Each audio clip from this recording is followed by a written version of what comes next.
I was thinking, what do I talk about? Because, everyone else is going to talk about what we've done and et cetera. And so my escape is that I just tell stories. That way I can tell stories. So one of the stories is that I read a book years ago called One-Line Changes. One-Line Changes was a programming book. And there must be some reason that the developers kept giving me program books. But I read it. It had a chapter called One-Line Changes. One-Line Changes was a chapter about, well, it's only a single line. It's probably going to work. We probably didn't introduce any errors, so we can just release it after one line. Then they started with the examples. And the one I remember, it was a banking system where banks send out an electronic message every time they have any kind of financial transactions, which is a lot. And the banking transactions started building, and the sequence number obviously was going to run out, and they could actually predict when it was going to run out. So they made a one-line change. They went in and changed the space for that integer. They doubled it, which should have lasted forever. And they watched it carefully, seemed to run flawlessly, so they left it alone. Clearly what happened is something was wrong inside because the new space was overriding the least significant digits of the amount. And so over time, the actual assets and the computed assets became different, which for a bank, that's really not nice. So the thing was that, yes, one-line changes are small things, but you still have to be aware and be careful, even the changing of small things. Which now brings us to IoT, which are small things. I have never liked the name IoT. Professor Porter says that it's neither the internet nor things, and not very interesting. And that's, I suppose, true. But I now accept IoT as the name, and we need to be aware of what it's going to do to us. Because these small changes can sometimes have dramatic effects that are sometimes expected and sometimes not expected. So why do they think of small changes? They think of these IoT devices as small changes or small things because there's just a few points. And I wanted to give some examples of where a few points can become very, very important. What happens is that the control system where we normally get our data is designed for an operator. An operator has very specific informational needs, some that maybe you don't think about, but one of them is you never upgrade it. Why? Well, if you have 5 shifts of operators and somebody goes off on vacation, comes back, and somebody's changed the screen, that's something that's very, very challenging in an abnormal situation. They have very little security. Many of them don't even have a password because most people feel that the inability to access the data has far more danger than somebody coming in and doing something to your data. It doesn't have much history because what does an operator care about? They care about what it takes to get to the next shift. So their prime function is to watch things in the 8 to 10 hour range, and at worst over a weekend. So if they have 30 days, or not 30, if they have 3 days, then that's fine for them. So by taking data from the control systems and being from the control industry, we tended not to think of some of the other data that's out there that may be used by others. The other thing is that as information becomes available in a format that people can use, you gather a lot more interest. And there's other groups. There's reliability engineers. There's security. There's maintenance, warehousing, logistics. All of these people need data in some format. And one of the examples I'll give is that we shipped a system years ago, probably long before any of you actually had a pie system. And it went to a paper mill. And the people there really believed in training everybody. So the operating supervision came over and took our training, but then they went back and they ran a course a day, and they would run 5 hours on Windows, 4 hours on Pi, 9 hours. 30 people in the class, 30 days. 900 people got trained. And then they rolled it just to see what would happen. Well, they had the normal people looked at it that like to look at things like that, the engineers that looked at the processes, the forensics, etc. But then they found out things like the people in the storage area used to have to field all these calls. Is it here yet? Is it here yet? How much of this do we have, etc. And now they no longer had to do that. It was all transmitted electronically. And in fact, one of their purchasing people found out very rapidly that she could look at tank levels and find out when she got the deliveries. So she never had to call out to the yard again. So these little changes can make a big change in the life. Get my notes in order. I said we didn't have a podium here. Usually I hide this on the podium because I write so big I can see it from up here, but that's okay. I would just use my notes. One thing I refuse to use is PowerPoint, but we have lots of PowerPoints coming. So another example, and this came from us through one of our partners, Dynamic, and it was about slurry pumps. Well, somebody told me, and they gave me an article. Sounds high, but I believe articles, it's written, that something like 45% of all the energy in manufacturing is moving solids around. So what do? They take the ore, they pulverize it, they slurry it, and they ship it over to the processing.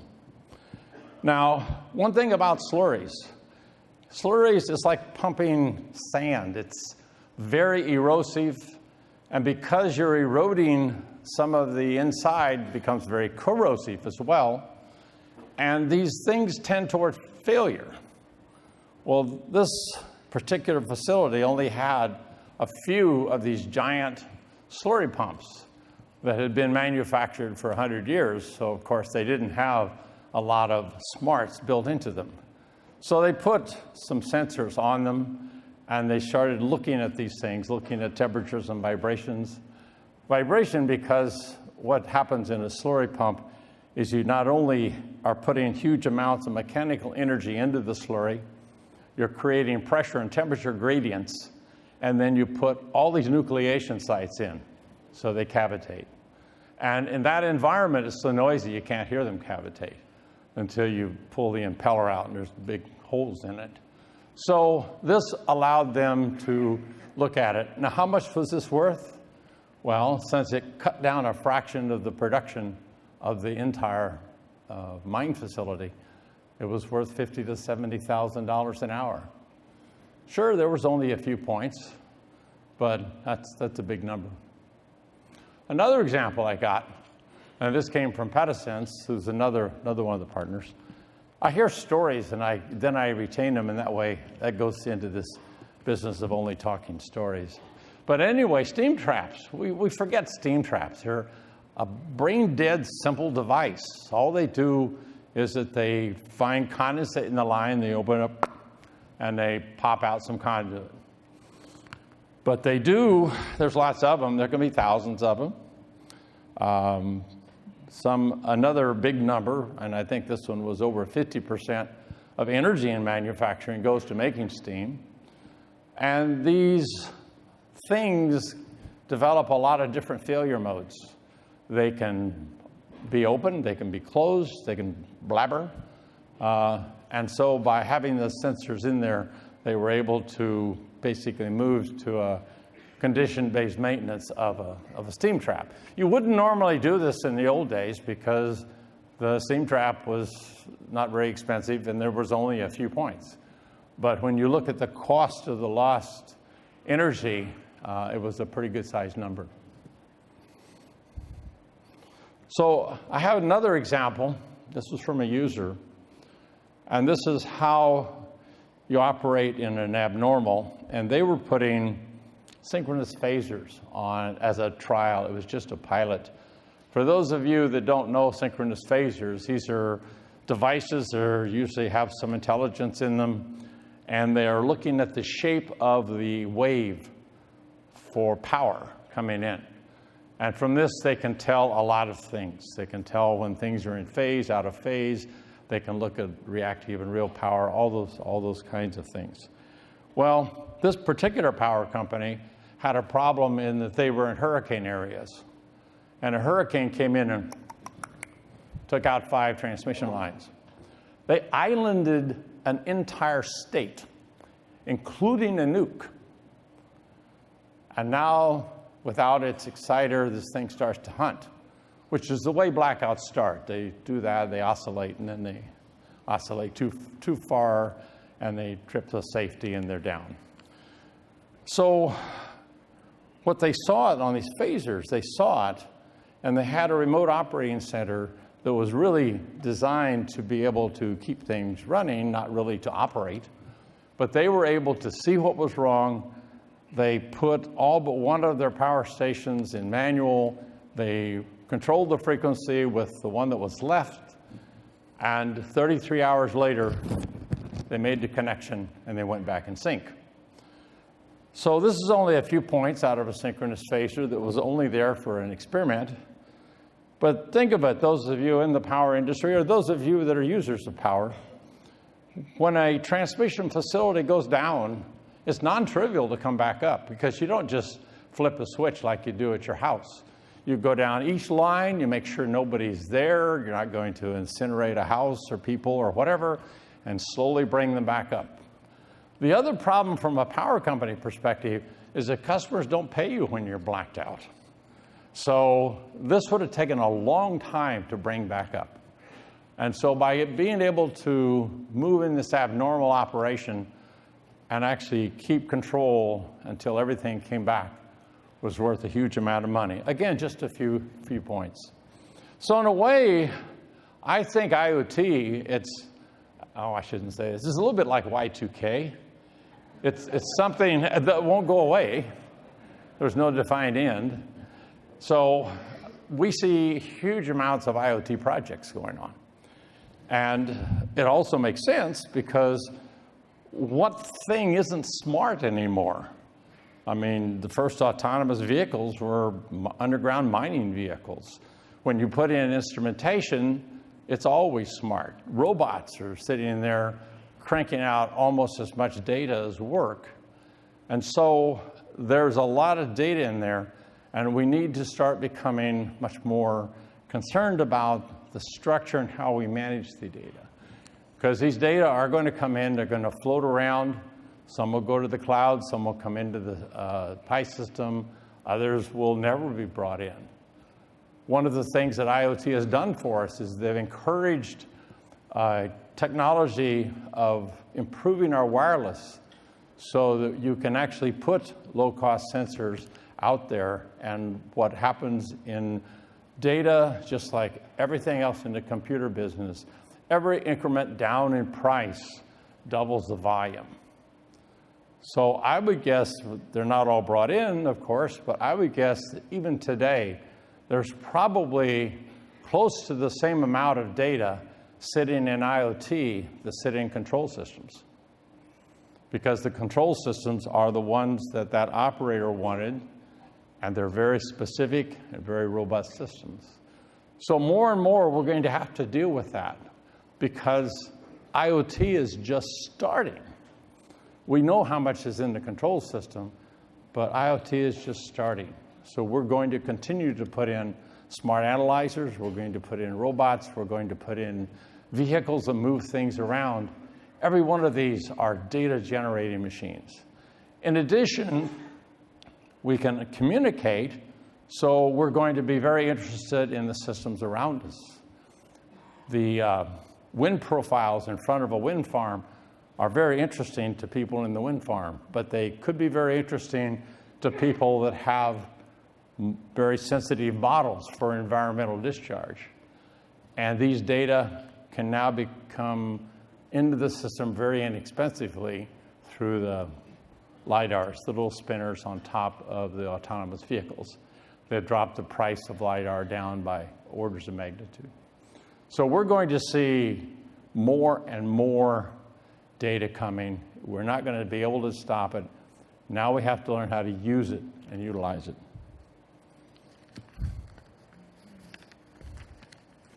So I wanted to give you two rules that I think might help understand what we're facing and you're facing in the data world. One of them is return always increases with scope. Think about it. If you have this scope and you got this much return, if you add scope, you still got this return. You're always adding to it. So if we looked at these projects in that the more we can increase the scope, the more return we can get, then that puts more emphasis on getting the data in. Don Smith, who was, what, number one? No, I was number one. Number two? I don't know. Years ago, wrote a book, Save All the Data. I wrote an article. The point was that if you save everything, your access methods, your access routines are much, much simpler. So it's cost effective just to store everything forever all the time, which happens to be very self-serving for PI systems as well. But that's why I like the article. The second one, though, the second rule was that data is an unusual resource. If we have a resource, whether it be material, gold, iron, or it's workers, or it's food, if we consume that resource, then other people can't consume it.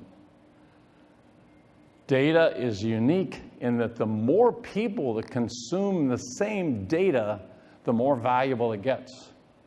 So that means we have to look at how we distribute this information, both in getting it to them in a timely fashion and making it in a form that is meaningful and that you can use. So I had just advice on what I would look at this week. There's a lot of stuff here. We're going to hopefully put out more than you could ever consume, but you'll get information out of it. One of them is I would take a stroll through the partner pavilion.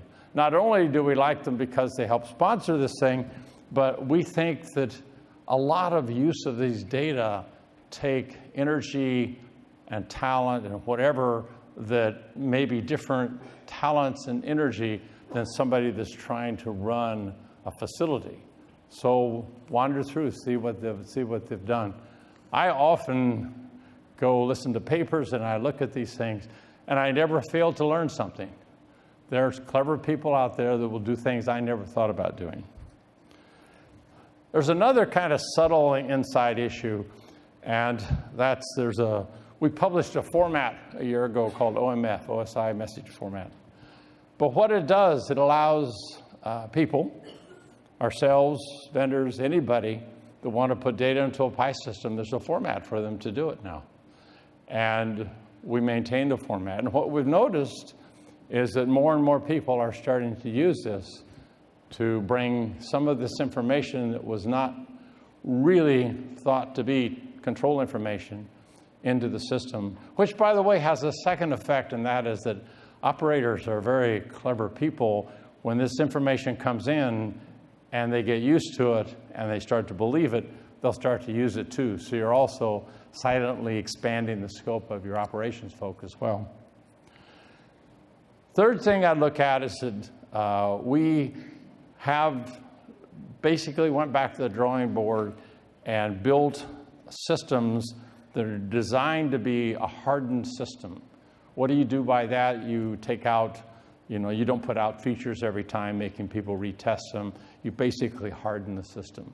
And this may sound like a simple change, but imagine now some of the architectures that this hardened system could go into. Part of the reason we're doing this is that we notice that no matter if we say we're a data collection system or not, our systems and the data they house are becoming more and more part of the critical infrastructure of a facility. The cloud and the environment that we run in, we have several presentations on how these are going to affect us and how you can build your way into these. And finally, we've done a lot for the maintenance. Kind of maybe an issue you don't think about every day, but a lot of systems, control systems, PI systems, whatever, are at the limit of their scope by the ability of people to maintain them. And so we're putting some work in that as well. So anyway, I want to thank you for coming. It's going to rain today, so you'll have to stay here. But we thank you again for coming, and enjoy the conference.